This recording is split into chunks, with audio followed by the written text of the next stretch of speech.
What's going on, everyone? This is Steve Larson, and you are listening to Secret MLM Hacks Radio.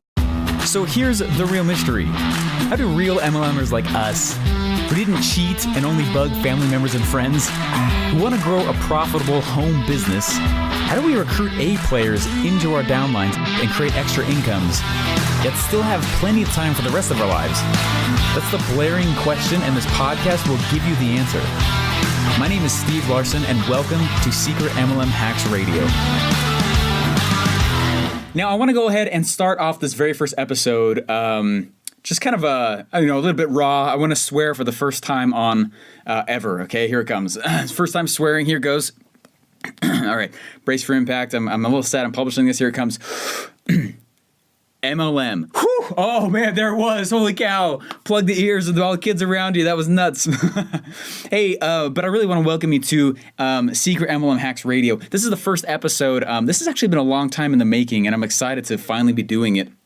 A lot of people get uncomfortable with MLM, and it's kind of funny to ask somebody, hey, why'd you get into an MLM? Sometimes that's a really scary topic for people, especially if they still think it's a pyramid scheme, or if they still think that it's something that's, something that you go bug other people in the mall with, or you go to home meetings or hotel meetings. And I want you to know, I hate those tactics. I think they're stupid. I think they're tactics that are stuck in the 90s, and that's not what I'm about. And the whole reason why I think you should listen to this podcast is because I am a marketer first by trade. And what's funny about the multi-level marketing industry is that stereotypically a lot of people get into it as their very first business venture, but they don't really know how to market. They don't know how to actually go out and actually market the opportunity. And so they lean back on the tactics of the people who are in their upline, which is, hey, write a huge list of all your family members and friends and go bug the crap out of them, and hopefully some of them will join. And I'm not about that.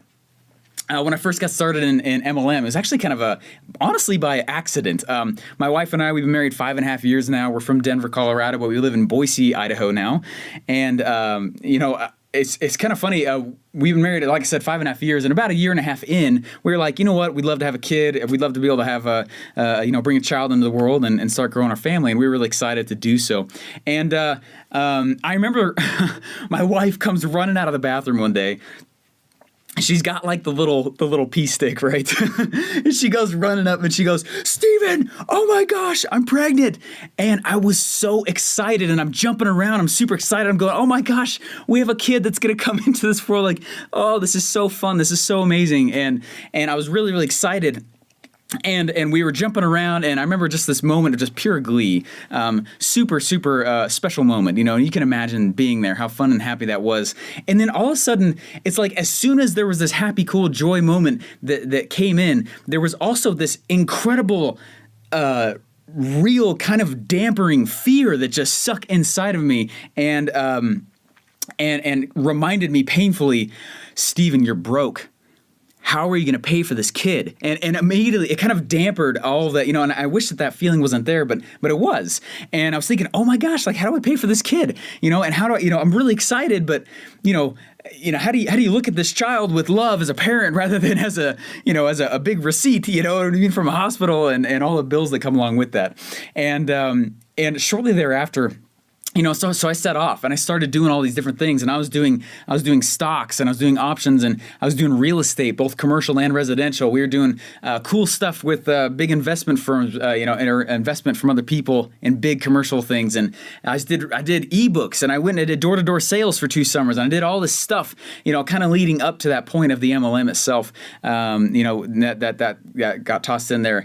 And what ended up happening was, my buddy, shortly after we found out we were pregnant, I had a buddy who reached out to me, and he and I continually were trying to do just money stuff. We were trying to be successful. We were in college. We were trying to, be that college story. You know what I mean? I'm sure you know what I'm talking about, right? Be that college story of success, right? And so he reaches out to me shortly after we find out that my wife's pregnant, and he reaches out and he goes, dude, I know this great guy. I just met him. Dude, what he wants to do, he's going to help us make a lot of money. It's going to be awesome. And, we had that conversation before, but I trusted my friend. I was like, all right, that sounds totally sketchy, dude. Like, well, who is he? I can find a whole bunch of people who are going to tell me that kind of story. You know what I mean? And what ended up happening was, I get on the phone and it's a three-way phone call. You guys know it's a classic MLM three-way phone call. And he calls me and he goes, dude, what's up, Steve, man? Like, this is awesome. You guys, you're getting in. This is going to be great. It's just $500 to join and you're going to be up in no time. And I was like, $500 to join?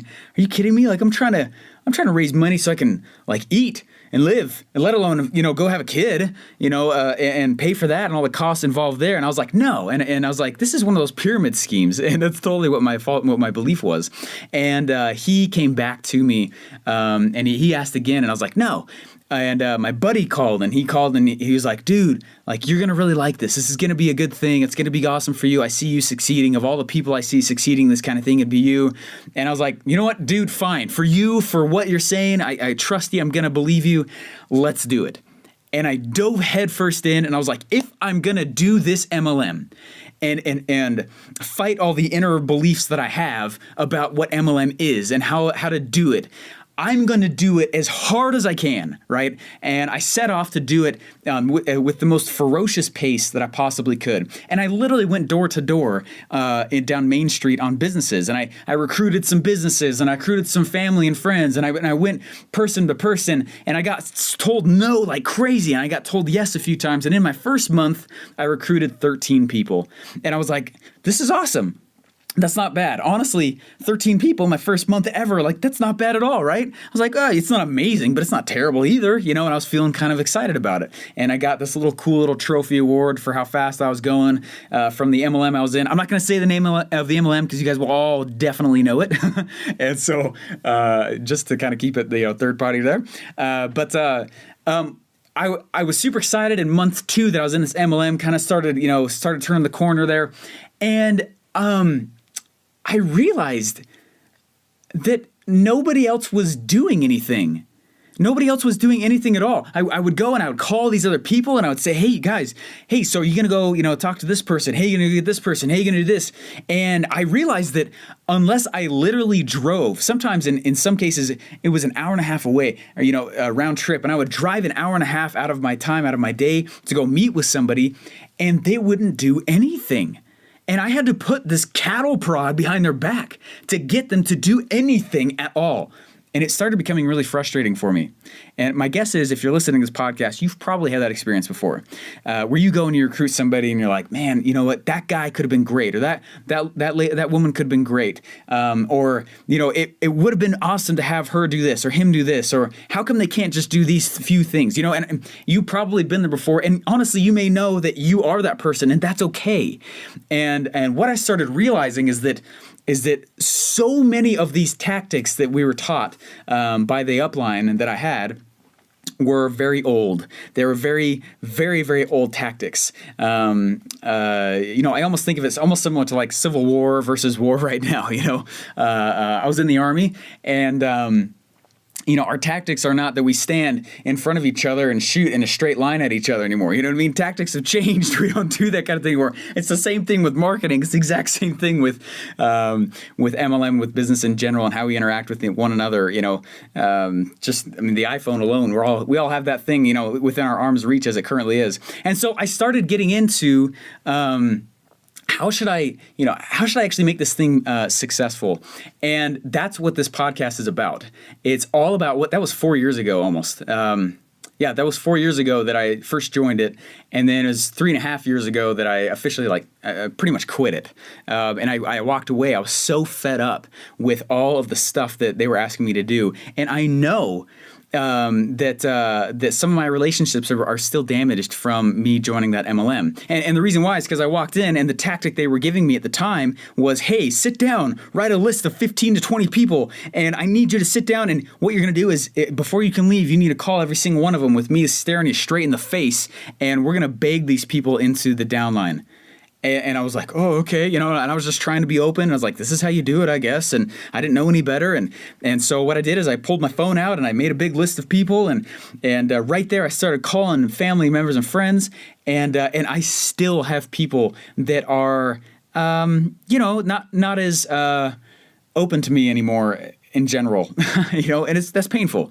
And so this whole podcast is how to do MLM without going to family members and friends, without, going and barfing all over people in the malls and making them feel swarmed, this is all about how to create automated recruiting systems.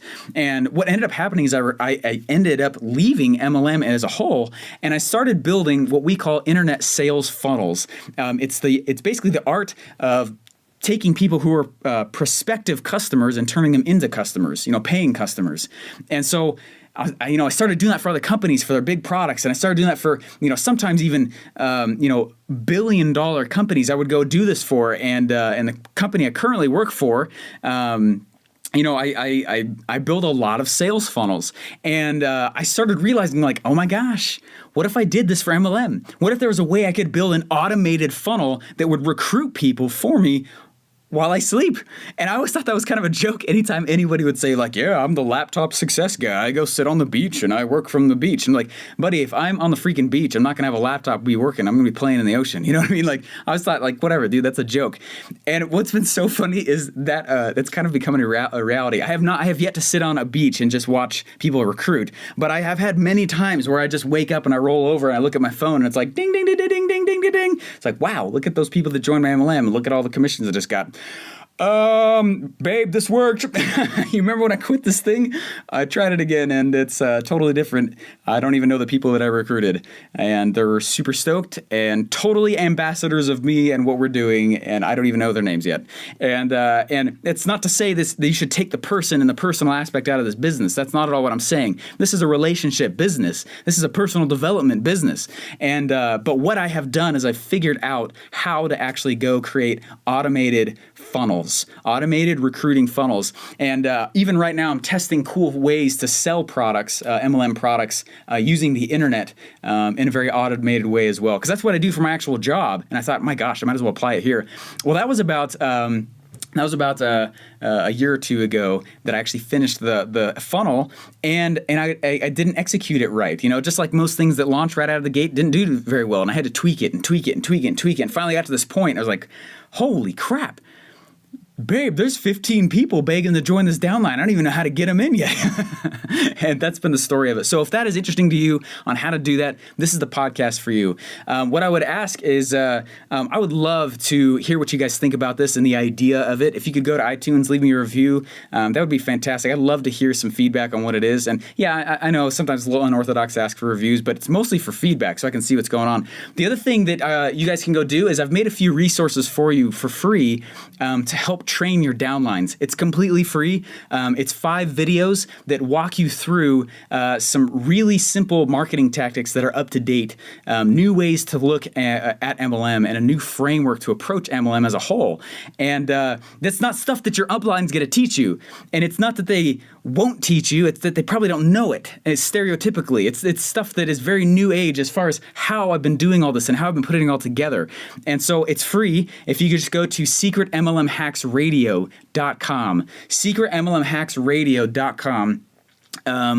It will teach you. There's basically 5 videos that you can watch with your downline. They're each about 15 to 20 minutes, and it will train you on how. It's not like I teach you, hey, here's the 3 lines you need to make anybody jump into your downline and be a success. It's not stuff like that. It's not like tactics tactics that blow away with the wind. These are true tried things that we use that I've built for multi-million-dollar companies, and even $1 or $2 billion. It's a lot of fun. I'm not saying they're mine, but I built it for other people, and the funnels that I've built are used in many industries, and it's been very, very awesome. So, anyways, if that's interesting to you at all, you can go get your free resources. I call it my MLM Masters Pack. It's something that you guys can watch together with your downline, and there's even an option to download all the videos to your, or go get it the big playlist of videos. If you just share it, which is awesome. So anyway, go to secretmlmhacksradio.com. And guys, I'm really excited for this podcast. I've felt this inner need to share the types of things that I've been learning, and which feels a little bit weird, but it's been fun to do that. And more people I share with it, they're just going nuts. It's some of the top people in MLM period, have been really excited about the systems that I've been building and putting together. So guys, this is going to be a great ride and a great adventure. Excited to have you on it. Please subscribe, and I would love, like I said, to see you guys over at secretmlmhacksradio.com. See you guys. Bye. Hey, thanks for listening. Please remember to subscribe and leave feedback. Would you like me to teach your own downline 5 simple MLM recruiting tips for free? If so, go download your free MLM Masters Pack by subscribing to this podcast at secretmlmhacksradio.com.